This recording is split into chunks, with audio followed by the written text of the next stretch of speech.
Bien, vamos a otro tema que está marcando la agenda. La polémica en torno al obispo de Osorno, Juan Barros, marcó en gran parte la visita del Papa Francisco a nuestro país. Lo recordamos. El sumo pontífice ordenó ahora que el arzobispo de Malta, Charles Cicluna, viaje hasta nuestro país para reunirse con las víctimas de Caradima. Vamos a hablar sobre este tema. Nos encontramos para eso con Alejandro Álvarez, abogado canonista y vocero de Voces Católicas. Muchísimas gracias por estar con nosotros y bienvenido. Hola, muy buenos días. A ver, ¿cómo toman esta decisión del Papa de ahora, como al parecer, repensar las cosas y abrir la posibilidad de que se reúnan? No sé si pruebas o testimonios, esa es una duda que tengo, para saber si es que hubo o no encubrimiento por parte del obispo Barros en torno a los abusos sexuales de Fernando Caradima. Bueno, en primer lugar, es una señal muy potente que realiza el Papa, que no solo dice, sino que hace. El Papa señaló que tenía su corazón abierto a que si había nuevos elementos, él podía reconsiderar las decisiones que había tomado, porque con los elementos que él tenía, él se había formado una convicción, pero que no se cerraba a nuevas evidencias o nuevos antecedentes.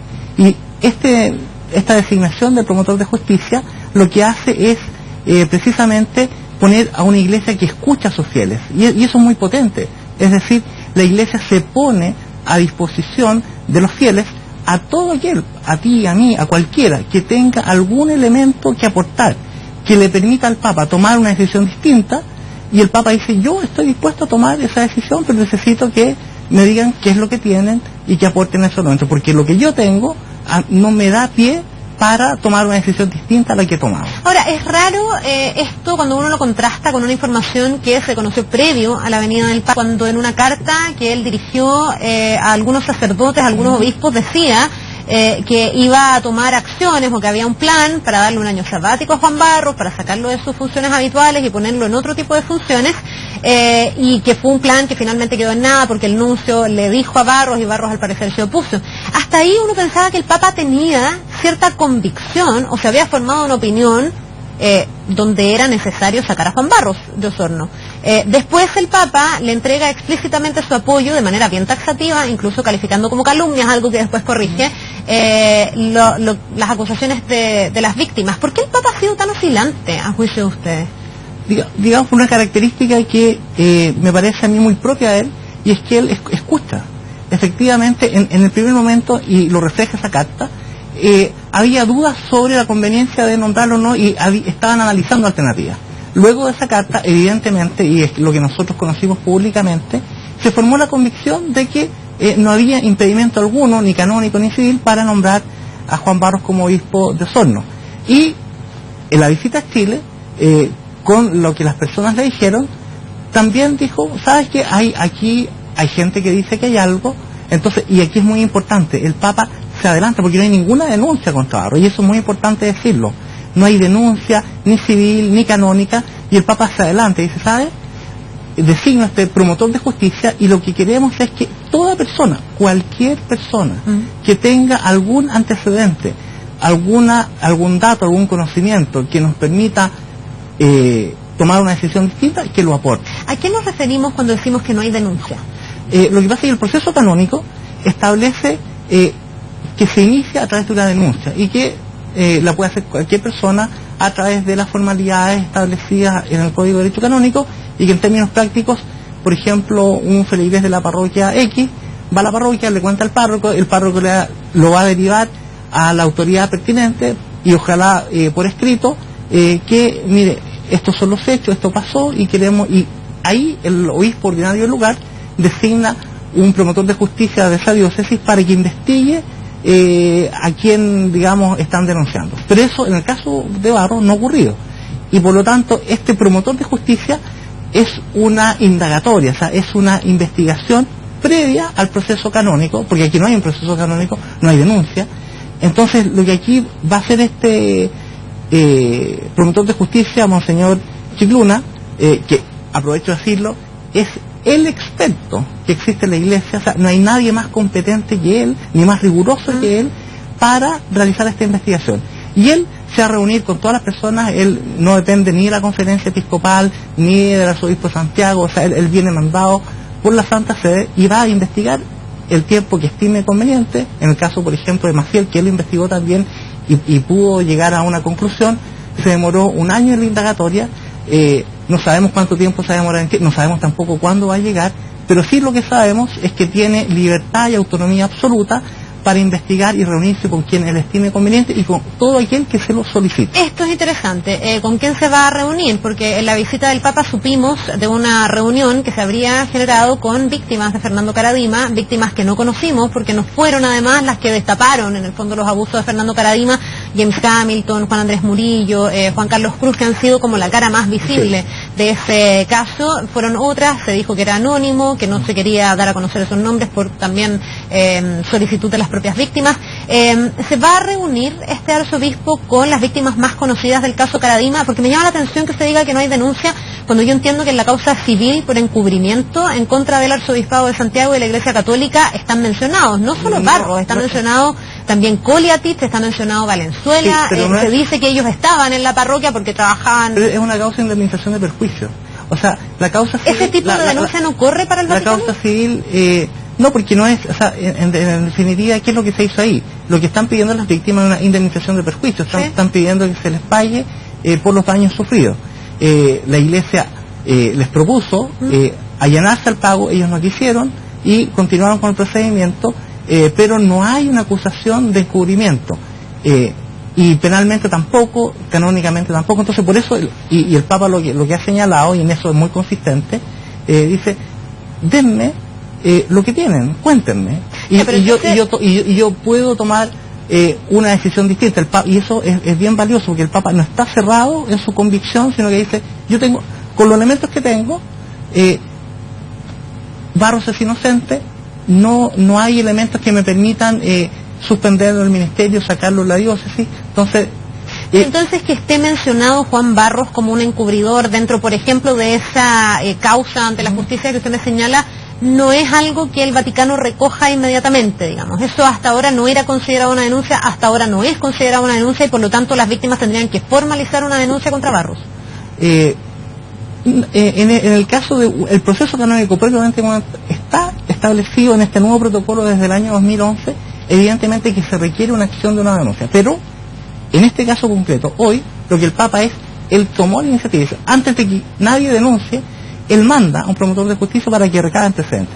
Y si el promotor de justicia recaba los elementos suficientes, él mismo puede iniciar la denuncia. Vamos a los elementos suficientes. ¿Qué va a buscar el arzobispo Chicluna? Que entre paréntesis no sé cuándo va a venir a Chile ni en qué plazo, no sé si ustedes tienen algún detalle, porque eso no se ha dado a conocer. No se sabe. ¿Qué es lo que va a buscar? ¿Cuáles son como los elementos o las pruebas que se pueden allegar a esta persona y a través de él al Vaticano para que se pueda llegar a considerar que Juan Barros encubrió los delitos? ¿Por qué lo pregunto? Porque los casos de delito sexual en general son sumamente complejos de probar.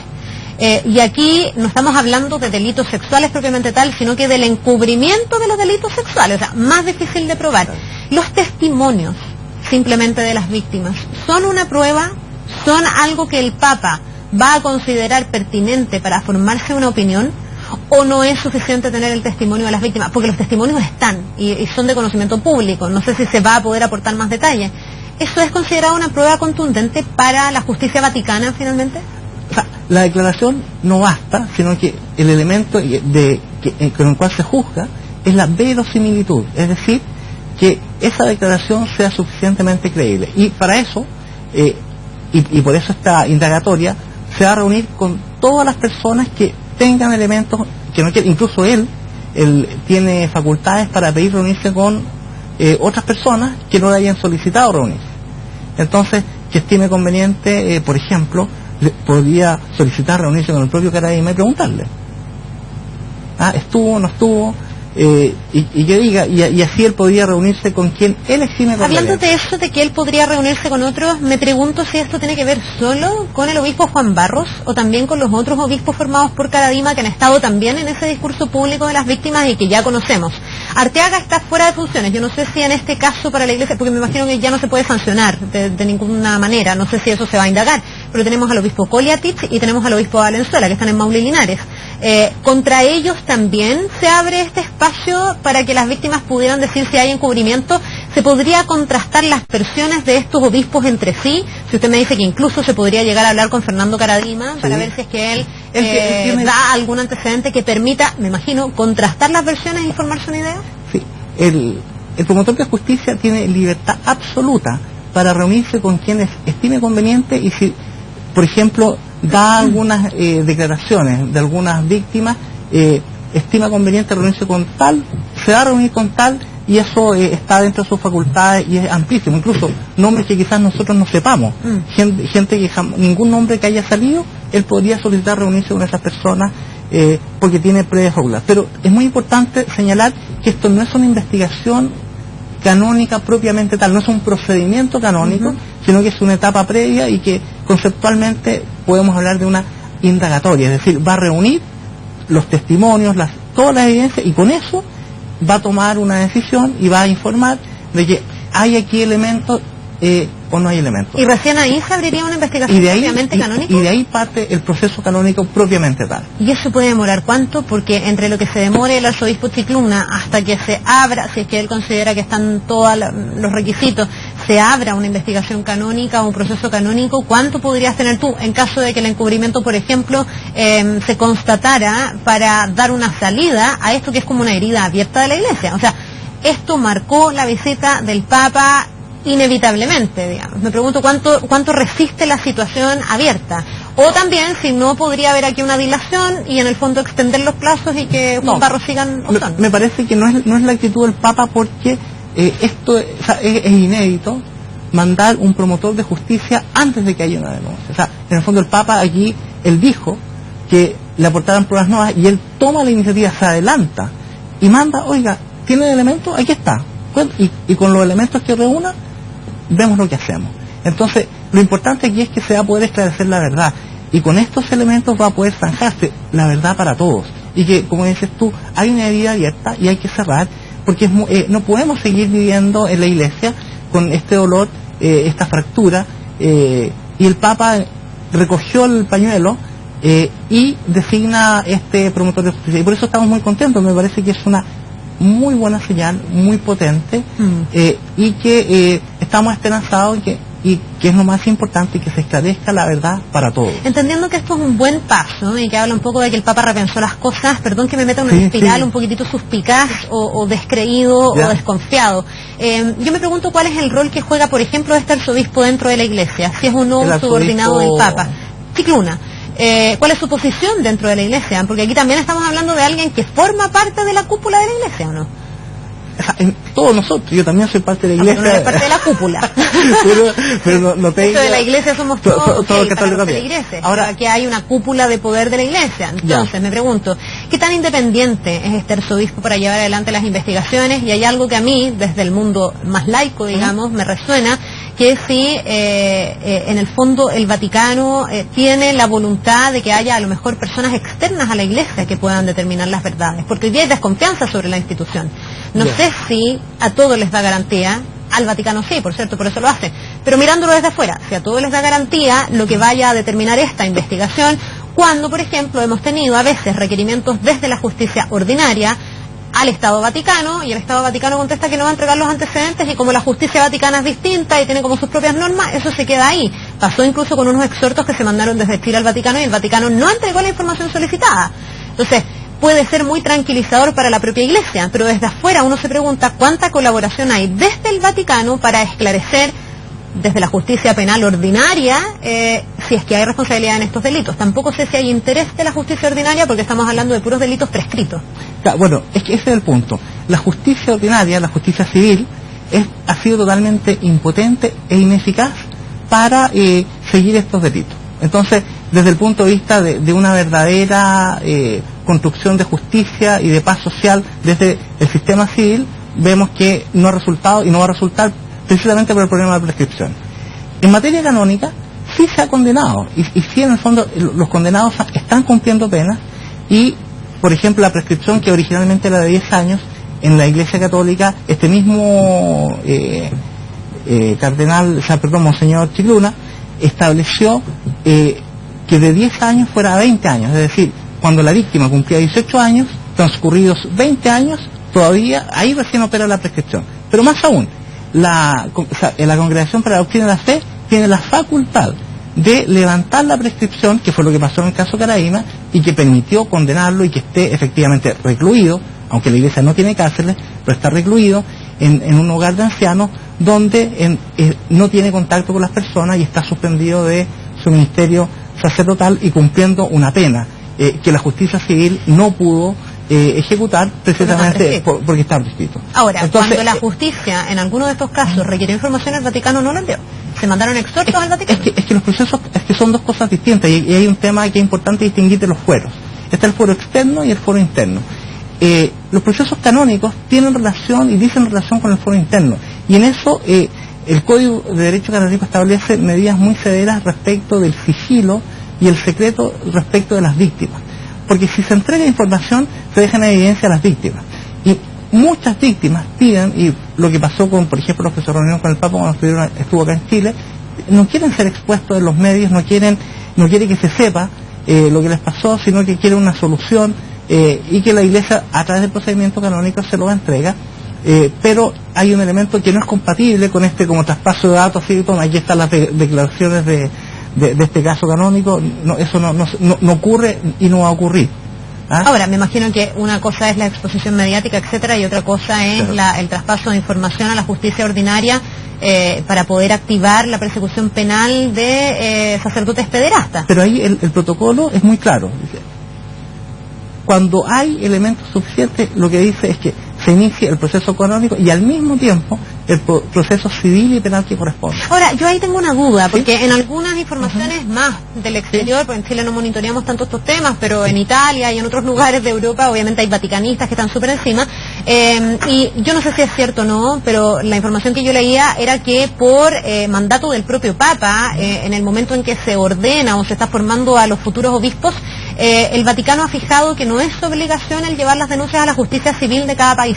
Es decir, un sacerdote pederasta en, no sé, Berlín, no necesariamente tiene que ir a la justicia ordinaria alemana, sino que tiene que activar el proceso interno del Vaticano. No debiese ser obligación. No, es obligación. ¿Es obligación? Cuando un obispo en Berlín sabe de un supuesto caso de abuso sexual dentro de su iglesia, tiene que ir a denunciarlo a la justicia ordinaria penal de ese país. Claro. Esa información no es correcta. No es correcta. O sea, el protocolo, precisamente para el abuso y en el que trabajó Monseñor Chicluna, establece que al mismo tiempo que se inicia el proceso canónico, se debe iniciar el proceso civil.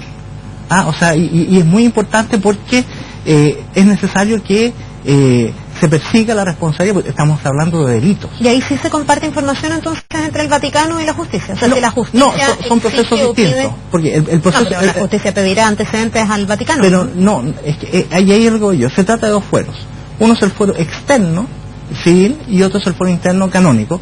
El fuero interno es el que ocupa la Iglesia y lo hace a través de estas penas canónicas, y el fuero civil el que conocemos nosotros en la relación con los demás miembros de la sociedad. Por lo tanto, el que lleva un proceso es el Estado del país en el que esté, y otro es el proceso que lleva la Iglesia con sus miembros. Entonces, no son compartimentados estos procesos. Sí, el inicio, o sea, los antecedentes iniciales se le entregan a la justicia ordinaria y ella tendrá que investigar por sus medios y con sus procedimientos, mientras que la justicia canónica inicia el procedimiento con sus medios y con sus procesos investigativos, que son distintos. ¿Por qué se ha acusado, y es cosa de googlear nomás, también puede ser información falsa, y por eso lo pregunto, y tenemos información que cuesta a veces discriminar en Internet, ¿por qué se ha acusado al Papa de poner mano blanda o a veces tener discrecionalidad respecto de algunas condenas de sacerdotes pederastas?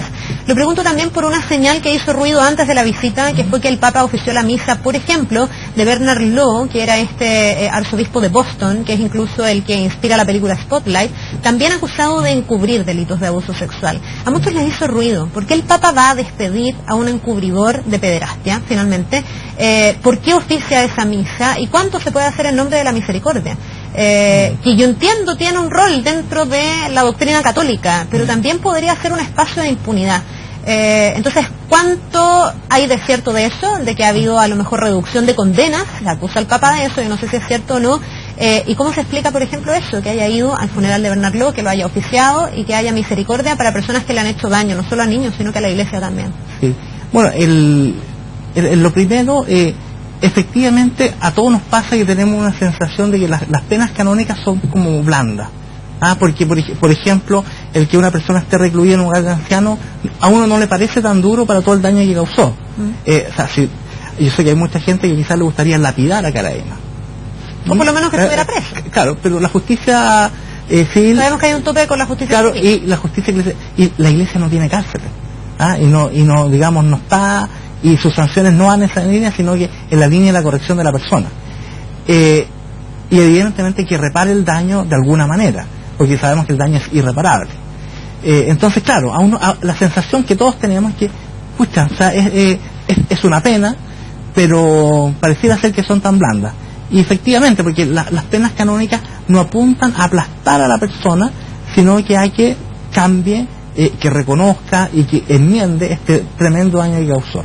Y por eso, digamos, a todos nos parecen, desde nuestra perspectiva más civilista, blandas. ¿Y no alimenta el Papa ese tipo de percepción cuando, por ejemplo, oficia esa misa fúnebre de Bernard Law, o cuando en Chile dice que lo que dicen las víctimas es calumnia, pensando en que esas víctimas consideran finalmente que se les está tratando de mentirosa? Ahora, en lo de Bernard Law, yo creo que el Papa sigue una corriente. El Papa no le tiene miedo a la opinión pública. O sea, el Papa es un líder que es capaz de hacer lo políticamente incorrecto, porque tiene ciertas convicciones que lo acompañan, digamos, desde que era sacerdote y obispo en Buenos Aires. Entonces, el que haya ido, a mí, en mi opinión personalísima, pareciera ser que él lo que quiso fue acompañar a una persona que murió, que causó gran daño a la iglesia, pero evidentemente que a quienes miramos desde fuera nos impacta y nos llama la atención, y nos pareciera una cierta contradicción. La persona del Papa me parece que tiene una línea totalmente coherente con lo que él es. Eso no significa de ninguna manera que él acepte el abuso de la iglesia, y ha sido muy enérgico en condenarlo, señalando en plena consonancia con Benedicto XVI que en la iglesia no hay lugar para los abusadores. Tú como católico, finalmente, y más allá de este Papa, si es que es él o la cúpula, porque aquí también hay otros poderes dentro de la iglesia que no solo el del Papa, ¿consideras que la iglesia ya está en una senda de transparencia que está ad hoc con estos tiempos, que en el fondo satisface esta necesidad de sacar de la institución a aquellas personas que se han desviado finalmente, que han hecho un daño y que son un peligro para los niños, o todavía falta en materia de transparencia? Te lo pregunto también, por ejemplo, porque durante el fin de semana se habló de los abusos dentro del Colegio San Ignacio del Bosque, en relación a un sacerdote de apellido Guzmán. Esto a raíz también de que esto reflotó porque un animador de televisión, José Miguel Miñuela, habló de este tema y ahí saltó como a la luz pública otra vez. Y hoy día leía que exalumnos de ese colegio han enviado una carta pidiendo que haya transparencia total. Quieren saber qué integrantes de esa congregación de los jesuitas han sido sancionados, han sido castigados y de qué manera por la iglesia. ¿Por qué eso no se conoce? ¿Por qué no hay como una política de transparencia donde podamos conocer quiénes han sido los sacerdotes pederastas, qué pasó con esos sacerdotes pederastas, si cumplieron una condena o no la cumplieron? A mí me da la sensación de que todavía hay cierto manto, ¿no?, que cubre en momentos donde ya el mundo está ávido de tener esa transparencia. Sí. ¿Por qué la iglesia podría escaparse de eso? O sea, yo creo que la iglesia no se escapa, sino al contrario, está haciendo todo lo necesario para que esto cada vez se mejore. Y, por ejemplo, en la página web del Arzobispado de Santiago estaba la lista publicada de los sacerdotes condenados, pero y surgió una dificultad porque estaban los acusados y condenados. Entonces la pregunta es, una persona que fue acusada, que fue absuelta, ¿tiene que estar en la lista o no tiene que estar en la lista? ¿Quiénes son los que tienen que estar en la lista? Y eso es una discusión que en el fondo evidentemente la iglesia está teniendo en esto. ¿Esto es por la presunción de inocencia? Claro, porque toda persona, tanto civil como canónicamente, es inocente hasta que se muestre lo contrario. Entonces, incluso a uno lo pueden acusar de cualquier cosa, y uno, si se defiende y logra demostrar que es inocente, no tendría por qué estar en una lista de esa naturaleza. Pensemos, y lo que pasa es que evidentemente el tema de la pederastia no es solo un tema de la iglesia, es un tema de la sociedad. Yo lo veo como abogado, me toca en causas civiles. Esta es la punta de un iceberg que está profundamente escondido en nuestra sociedad, porque no es algo que queremos ver. Y evidentemente cuando uno no quiere ver algo, de buena a primeras no lo exhibe. Y por eso no solo el llamado a la Iglesia, sino que el llamado a la sociedad chilena a transparentar todo esto. Yo creo que la Iglesia está haciendo importantes esfuerzos dolorosos porque el daño es tremendo, pero me parece que es muy necesario, y mi convicción es que vamos por el camino correcto, que los pasos se están dando en esa dirección. Este promotor de justicia nombrado por el Papa es un signo de eso. O sea, hay información, denla, veamos qué es lo que hay, y si hay algo, procedemos con el procedimiento canónico. O sea, y me parece que es la línea correcta. Nos tiene, en mi convicción como católico de a pie, contento, porque me parece que es lo que hay que hacer, es lo correcto. Bien, pues nos vamos a quedar bien pendientes entonces a qué datos se van a recabar, con quién se va a reunir este arzobispo de apellido Chicluna, que viene de Malta, que es el promotor de justicia, experto, me dices, además en todo lo que pueda recabar para considerar aquí abrir o no un proceso canónico en contra del obispo Barros. Muchísimas gracias por esta entrevista. Ya, hasta luego. Que te vaya muy bien. Gracias. Buen día.